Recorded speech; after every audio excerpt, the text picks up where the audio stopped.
ပမာပြီကိုရောစိတ်ပါလမ်းပြတည်နူးစေလလာပါတွေထက်ခါရပါစေ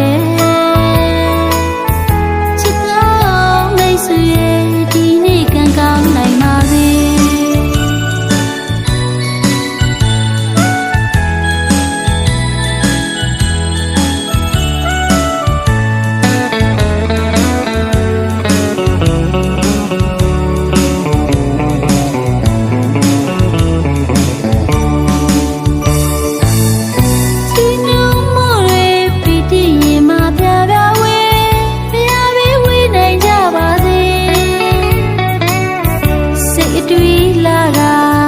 ချမ်းသာမူလန်းရောက်အောင်ရှောင်းလန်းခန္ဓာကြည်ကြည်စေ